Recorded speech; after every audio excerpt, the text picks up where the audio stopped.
ಆತ್ಮೀಯ ವಿದ್ಯಾರ್ಥಿಗಳೇ, ಕಾರ್ಯಭಾರ ಅಥವಾ ನಿಯೋಜನೆ ಆಧಾರಿತ ಪ್ರಶ್ನೆಗಳು ದ್ವಿತೀಯ PUC ಅರ್ಥಶಾಸ್ತ್ರ ವಾರ್ಷಿಕ ಪರೀಕ್ಷೆ ತಯಾರಿ 2024.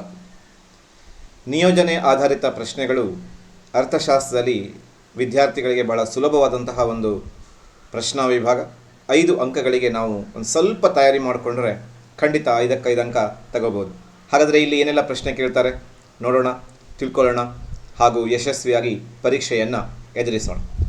ಮೊದಲನೇದಾಗಿ, ಒಬ್ಬ ಅನುಭೋಗಿಯು 2 ಸರಕುಗಳನ್ನು ಅನುಭವಿಸಲು ಬಯಸ್ತಾನೆ.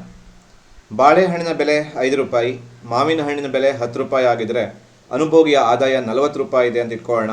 ಈ ಕೆಳಗಿನವುಗಳನ್ನು ಉತ್ತರಿಸಬೇಕು. ಮೊದಲನೇ ಪ್ರಶ್ನೆ, ಅನುಭೋಗಿಯು ತನ್ನ ಸಂಪೂರ್ಣ ಆದಾಯವನ್ನು ಖರ್ಚು ಮಾಡಿ ಎಷ್ಟು ಪ್ರಮಾಣದ ಬಾಳೆಹಣ್ಣನ್ನು ಅನುಭೋಗಿಸಬಹುದು ಅಂತ ಮೊದಲನೇ ಪ್ರಶ್ನೆ. 1 ಅಂಕಕ್ಕೆ ಇರೋ ಪ್ರಶ್ನೆ. 40 ರೂಪಾಯಿ ಇದೆ ಅವನ ಹತ್ರ, 5 ಬಾಳೆಹಣ್ಣನ್ನು ತಗೋಬೇಕು. 5 ರೂಪಾಯಿಗೆ 1 ಬಾಳೆಹಣ್ಣು. 40 ರೂಪಾಯಿಯನ್ನು ಪೂರ್ಣವಾಗಿ ಆತ ಖರ್ಚು ಮಾಡಿದರೆ, ಸಂಪೂರ್ಣ ಆದಾಯವನ್ನು ಖರ್ಚು ಮಾಡಿದರೆ ಎಷ್ಟು ಬಾಳೆಹಣ್ಣು ತಗೋಬೋದಪ್ಪ ಅಂದರೆ 8 ಬಾಳೆಹಣ್ಣನ್ನು ತಗೋಬೋದು. ಅಲ್ಲಿಗೆ ಒಂದು ಪ್ರಶ್ನೆ ಮುಗೀತು. ಇನ್ನು ಎರಡನೇ ಪ್ರಶ್ನೆ, ತನ್ನ ಸಂಪೂರ್ಣ ಆದಾಯವನ್ನು ಖರ್ಚು ಮಾಡಿ ಎಷ್ಟು ಪ್ರಮಾಣದ ಮಾವಿನ ಹಣ್ಣನ್ನು ಅನುಭೋಗಿಸ್ಬೋದು. ಮಾವಿನ ಹಣ್ಣಿಗೆ 10 ರೂಪಾಯಿ ಇದೆ, 40 ರೂಪಾಯಿ ಅವನ ಹತ್ರ ಇದೆ. ಹೆಚ್ಚು ಅಂದರೆ ಅವನಿಗೆ ಪೂರ್ಣ ಆದಾಯವನ್ನು ಬಳಸಿದ್ರೆ 4 ಮಾವಿನ ಹಣ್ಣನ್ನು ತಗೋಬೋದು. ಇದಕ್ಕೆ ಸಂಬಂಧಪಟ್ಟಂತಹ ಮೂರನೆಯ ಒಂದು ಪ್ರಶ್ನೆ, ಬಜೆಟ್ ರೇಖೆಯ ಇಳಿಜಾರು ಕೆಳಮುಖ ಅಥವಾ ಮೇಲ್ಮುಖವಾಗಿರುತ್ತದೆ. ಬಜೆಟ್ ರೇಖೆಯ ಇಳಿಜಾರು ಯಾವಾಗಲೂ ಕೆಳಮುಖವಾಗಿಯೇ ಇರುತ್ತದೆ, ಮೇಲ್ಮುಖವಾಗಿರೋದಕ್ಕೆ ಸಾಧ್ಯನೇ ಇಲ್ಲ. ಇನ್ನು 4ನೆಯ ಒಂದು ಪ್ರಶ್ನೆ, ಬಜೆಟ್ ರೇಖೆಯ ಮೇಲಿನ ಎಲ್ಲ ಸಂಯೋಜನೆಗಳು ಅನುಭೋಗಿಯ ಆದಾಯಕ್ಕೆ ಸಮನಾಗಿರುತ್ತದೆ ಅಥವಾ ಇಲ್ಲವೇ ಅಂತ. ಹೌದು, ಸಂಯೋಜನೆಗಳು ಅನುಭೋಗಿ ಆದಾಯಕ್ಕೆ ಸಮಾನವಾಗಿರುತ್ತವೆ ಅನ್ನೋದು ಇದಕ್ಕೆ ಒಂದು ಉತ್ತರ ಆಗುತ್ತೆ. ಇನ್ನು 1 ಬಾಳೆಹಣ್ಣನ್ನು ಹೆಚ್ಚುವರಿಯಾಗಿ ಪಡೆಯಬೇಕು ಅಂತ ಇಟ್ಕೊಳ್ಳಿ, ಆಗ ಮಾವಿನ ಹಣ್ಣನ್ನು ಬಿಟ್ಕೊಡಬೇಕಾಗುತ್ತದೆ. ಇದು ಸರಿಯೇ? ಹೌದು, ಬಾಳೆಹಣ್ಣನ್ನು ಹೆಚ್ಚುವರಿಯಾಗಿ ಪಡಿಬೇಕು ಅಂದರೆ ಮಾವಿನ ಹಣ್ಣನ್ನು ಬಿಟ್ಕೊಡ್ಲೇಬೇಕಾಗತ್ತೆ. ಇಲ್ಲಿಗೆ ಈ ಮೊದಲನೆಯ ಒಂದು ನಿಯೋಜನೆಯ ಕಾರ್ಯ ಈಸಿಯಾಗಿ ನಾವು ಅದನ್ನು ಕಲ್ತ್ಕೋಬೋದು. ಇದೇ ತರಹದ ಪ್ರಶ್ನೆ ನಿಮ್ಮ ವಾರ್ಷಿಕ ಪರೀಕ್ಷೆಗೆ ಬರುತ್ತೆ. ಇನ್ನು 2ನೇ ಪ್ರಶ್ನೆಗೆ ಬರೋಣ. ಯಾವುದಾದರೂ 5 ದೇಶಗಳು ಮತ್ತು ಅವುಗಳ ಕರೆನ್ಸಿಯನ್ನು ಪಟ್ಟಿ ಮಾಡಿ ಅಂತ. ಬೇರೆ ಬೇರೆ ದೇಶಗಳು ಮತ್ತು ಅವುಗಳ ಕರೆನ್ಸಿಯನ್ನು ನಾವಿಲ್ಲಿ ಹೇಳ್ತಾ ಬರಬೇಕು. ಭಾರತ ರೂಪಾಯಿ, USA ಅಥವಾ America dollar, Germany euro, Bangladesh Dhaka, ಆಮೇಲೆ ಜಪಾನ್ ಯೆನ್, ಈ ಥರ 5 ದೇಶಗಳು ಮತ್ತು ಅವುಗಳ ಕರೆನ್ಸಿ. ಭಾರತ ರೂಪಾಯಿ, USA dollar, Germany euro, Japan ಯೆನ್, Russia rouble, Bangladesh Dhaka, UAE dirham. ಅಲ್ಲಿಗೆ ನಾವು 5 ದೇಶಗಳು ಮತ್ತು ಕರೆನ್ಸಿಯನ್ನು ನೆನಪಿಟ್ಕೊಂಡ್ಬಿಟ್ರೆ ಖಂಡಿತ ಮತ್ತೆ 5 ಮಾರ್ಕ್ಸಿಗೆ ನಾವು ಸೂಕ್ತವಾಗಿ ರೆಡಿ ಆಗ್ಬೋದು. ಇನ್ನು 3ನೆಯ ಒಂದು ಪ್ರಶ್ನೆಗೆ ಬರೋಣ. ನಿಮ್ಮ ಕುಟುಂಬದ ಮಾಸಿಕ ಆದಾಯ ಮತ್ತು ವೆಚ್ಚವನ್ನು ಒಳಗೊಂಡಂಥ ಒಂದು ಮುಂಗಡ ಪತ್ರವನ್ನು ತಯಾರು ಮಾಡಬೇಕು. ಅದರಲ್ಲಿ ಆದಾಯ ಇರಬೇಕು, ವೆಚ್ಚ ಇರಬೇಕು. ನಾವೊಂದು ಮುಂಗಡ ಪತ್ರವನ್ನು ಈ ರೀತಿ ತಯಾರು ಮಾಡ್ಬೋದು. ಅಲ್ಲಿ 2 ಕಾಲಮನ್ನು ಹಾಕೋಬೇಕು. ಒಂದು ಕುಟುಂಬದ ಮಾಸಿಕ ಆದಾಯ, ಇನ್ನೊಂದು ಕುಟುಂಬದ ಮಾಸಿಕ ವೆಚ್ಚ. ಕುಟುಂಬದ ಆದಾಯದಲ್ಲಿ ಏನು, ವೇತನದಿಂದ ಒಂದು 10,000 ರೂಪಾಯಿ ಬರುತ್ತೆ, ಕೃಷಿಯಿಂದ ಒಂದು 5,000 ರೂಪಾಯಿ ಬರುತ್ತೆ, ವ್ಯಾಪಾರದಿಂದ ಒಂದು 5,000 ಬರುತ್ತೆ, ಮನೆ ಬಾಡಿಗೆಯಿಂದ ಒಂದು 10,000 ಬರುತ್ತೆ, ಬಡ್ಡಿಯಿಂದ ಒಂದು 5,000 ಬರುತ್ತೆ. ಒಟ್ಟು 35,000 ರೂಪಾಯಿ ಇದು ಆದಾಯ. ಹಾಗಾದರೆ ಇದಕ್ಕೆ ಖರ್ಚೇನಪ್ಪ? ಮಕ್ಕಳ ಶಿಕ್ಷಣಕ್ಕೆ ಒಂದು 10,000 ರೂಪಾಯಿ, ತಿಂಗಳ ರೇಷನ್ ಮತ್ತು ಮನೆ ಸಾಮಗ್ರಿಗೆ ಒಂದು 10,000 ರೂಪಾಯಿ, ವಿದ್ಯುತ್ತು, ಹಾಲು, ಪೇಪರು ಇವುಗಳಿಗೆ ಹೋಗಿ 5,000 ರೂಪಾಯಿ, ಪೆಟ್ರೋಲಿಗೆ ಒಂದು 2,000 ರೂಪಾಯಿ, ಉಳಿತಾಯ ಎಷ್ಟಾಯಿತು? 8,000.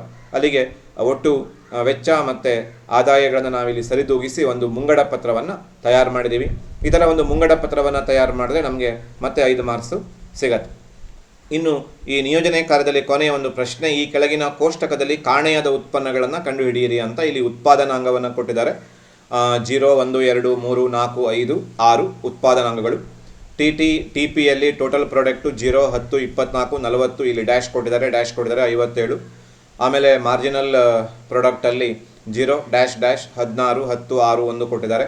ಆಮೇಲೆ ಇಲ್ಲಿ ಎವರೇಜ್ ಪ್ರಾಡಕ್ಟಲ್ಲಿ 0, 10, 12, 13.33, ಡ್ಯಾಶ್ 11.2, 9.5. ಈಗ ಈ ಬಿಟ್ಟ ಸ್ಥಳವನ್ನು ನಾವು ಕಂಡುಹಿಡಿಯಬೇಕು. ಭಾಳ ಸುಲಭವಾಗಿ ಇದನ್ನು ಕಂಡುಹಿಡಿಯಬಹುದು. ನೋಡಿ ಗಮನಿಸಿ, ಈಗ ಈ MPL ಅಲ್ಲಿ ಏನು ಮಾರ್ಜಿನಲ್ ಪ್ರಾಡಕ್ಟ್ ಇದೆ, ಅಲ್ಲಿ ನಾವು ಈಗ ಈ ಡ್ಯಾಶನ್ನು ಕಂಡುಹಿಡಿಯಬೇಕು. ಈ ಡ್ಯಾಶನ್ನು ಕಂಡುಹಿಡಿಯುವಾಗ ನಾವು ಮಾಡಬೇಕಾಗಿದ್ದು ಇಷ್ಟೇ. ಏನು ಮಾಡಬೇಕು ಅಂತ ಕೇಳಿದರೆ, ಮಾರ್ಜಿನಲ್ ಪ್ರಾಡಕ್ಟನ್ನು ಕಂಡುಹಿಡಿಯೋ ಸಂದರ್ಭದಲ್ಲಿ ಇಲ್ಲಿ ಟೋಟಲ್ ಪ್ರಾಡಕ್ಟ್ ಏನಿದೆ, ಟೋಟಲ್ ಪ್ರಾಡಕ್ಟ್ 10 ಇದೆ. ಈ ಟೋಟಲ್ ಪ್ರಾಡಕ್ಟನ್ನು ನಾವು ಮೇಲಿನ ಟೋಟಲ್ ಪ್ರಾಡಕ್ಟ್ ಇದೆ, ಏನು ಜೀರೋ ಉತ್ಪಾದನಾಂಗದಲ್ಲಿ ಜೀರೋ ಇದೆ ಅಲ್ವಾ, ಜೀರೋ ಇದೆ. ಆ ಟೋಟಲ್ ಪ್ರಾಡಕ್ಟ್ನಲ್ಲಿ ಈ 10 ನಾವು ಕಳೆದು ಬಿಟ್ಟರೆ ನಮಗೆ ಇಲ್ಲಿನ ಮಾರ್ಜಿನಲ್ ಪ್ರಾಡಕ್ಟ್ ಸಿಗುತ್ತೆ. ಅಂದರೆ ಇಲ್ಲಿ 10 ಬರ್ತದೆ ಮತ್ತು ಪುನಃ 10 ಬರ್ತದೆ. ಆಮೇಲೆ ನೆಕ್ಸ್ಟ್ ಇಲ್ಲಿ ಏನು ಕಂಡುಹಿಡಿಬೇಕು ಅಂತಂದರೆ, ಏನು ಟೋಟಲ್ ಪ್ರಾಡಕ್ಟ್ ಇದೆ, 2 ಜನ ಉತ್ಪಾದನಾಂಗ ಇದ್ದಾಗ ಟೋಟಲ್ ಪ್ರಾಡಕ್ಟ್ 24 ಇದೆ. ಒಂದಿದ್ದಾಗ ಎಷ್ಟಿತ್ತು? 10 ಇತ್ತು. ಹಾಗೆ 24ರಲ್ಲಿ 10 ಕಳೆದು ಬಿಟ್ಟರೆ ನಮಗೆ ಮಾರ್ಜಿನಲ್ ಪ್ರಾಡಕ್ಟ್ ಸಿಗುತ್ತೆ, ಅಲ್ಲಿಗೆ 14 ಬರ್ತದೆ. ಬಹುಶಃ ಅರ್ಥ ಆಯಿತು ಅಂದ್ಕೋತೀನಿ. 10ರಿಂದ ಜೀರೋ ಉತ್ಪಾದನಾಂಗದಲ್ಲಿದ್ದಂಥ ಜೀರೋವನ್ನು ಕಳೆಯಬೇಕು. 10ರಲ್ಲಿ ಜೀರೋವನ್ನು ಕಳೆದ್ರೆ 10 ಉಳಿತದೆ.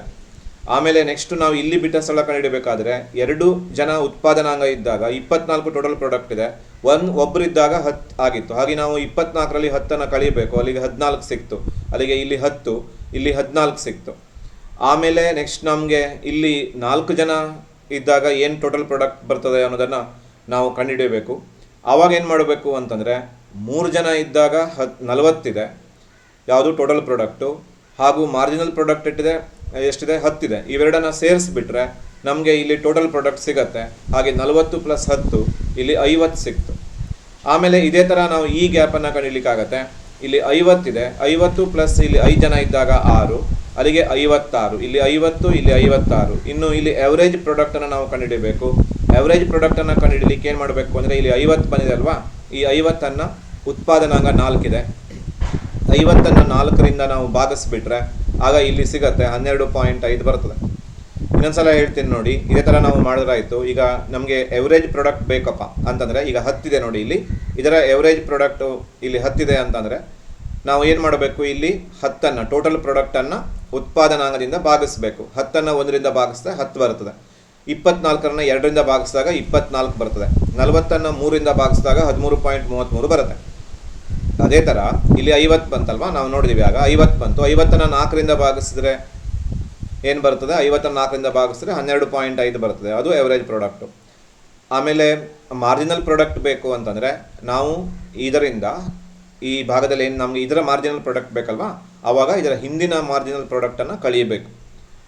ಒಬ್ಬರಿದ್ದಾಗ 10 ಇದೆ, 0 ಇದ್ದಾಗ 0 ಇತ್ತು, 10 - 0 10, ಇಲ್ಲಿ 10 ಬರ್ತದೆ. ಅದೇ ಥರ 24ರಲ್ಲಿ 10 ಕಳೆದ್ರೆ 14 ಬರ್ತದೆ, ಇಲ್ಲಿ 14. ಆಮೇಲೆ ನಮಗೆ ಟೋಟಲ್ ಪ್ರಾಡಕ್ಟ್ ಬೇಕು ಅಂತಂದರೆ 3 ಜನ ಇದ್ದಾಗ 40 ಮತ್ತು 4 ಜನ ಇದ್ದಾಗ ಮೀಡಿಯಮ್ ಪ್ರಾಡಕ್ಟ್ ಎಷ್ಟು? 10. ಇವೆರಡನ್ನು ನಾವು ಇಲ್ಲಿ ಸೇರಿಸ್ಬೇಕಾಗತ್ತೆ. ಆವಾಗ ನಮಗೆ ಏನು ಸಿಕ್ತು? 40 + 10 50 ಸಿಕ್ತು. ಇಲ್ಲಿ ಟೋಟಲ್ ಪ್ರಾಡಕ್ಟ್ ಸಿಕ್ತು. ಅದೇ ಥರ ಇಲ್ಲಿ 50 ಇದೆ, 50 + 6 56. ಅಲ್ಲಿಗೆ ನಾವು ತುಂಬಬೇಕಾಗಿರೋದು ಇಲ್ಲಿ 10 14 50 56 ಹಾಗೂ ಇಲ್ಲಿ 12.5 50 4ರಿಂದ ಭಾಗಿಸ್ತೀವಿ. ಈ ಥರ ಮಾಡಿಬಿಟ್ರೆ ನಮ್ಗೆ ಏನು ಸಿಗ್ತದೆ ಅಂತ ಕೇಳಿದ್ರೆ, ಇದರ ಉತ್ಪಾದನಾಂಗವನ್ನು ನಾವು ತುಂಬಲಿಕ್ಕಾಗತ್ತೆ. ಇಲ್ಲಿ ನಾವು ಏನು ಮಾಡಿದ್ದೀವಿ ಅಂತ ಕೇಳಿದ್ರೆ, ಈ 10 ಹೆಂಗೆ ಬಂತು ಅಂತಂದರೆ 10 - 0 10 ಬಂತು. 14 ಹೆಂಗೆ ಬಂತು? 24 - 10 14 ಬಂತು. 50 ಹೆಂಗೆ ಬಂತು? 40 + 10 50 ಬಂತು. 56 ಹೆಂಗೆ ಬಂತು? 50 + 6 56 ಬಂತು. 12.5 ಹೆಂಗೆ ಬಂತು? 50/4. ಹೀಗೆ ನಾವು 4 ನಿಯೋಜಿತ ಕಾರ್ಯಗಳನ್ನು ಸರಿಯಾಗಿ ಕಲ್ತ್ಕೊಂಡ್ರೆ 5 ಅಂಕ ನಮಗೆ ನಿಶ್ಚಿತವಾಗಿ ಬರುತ್ತೆ. ಇದನ್ನು ಚೆನ್ನಾಗಿ ಪ್ರಾಕ್ಟೀಸ್ ಮಾಡಿ ಅಂತ ಹೇಳ್ತಾ ನಾವು ಈ ವಿಡಿಯೋವನ್ನು ಮುಗಿಸೋಣ. Thank you, take care, good luck.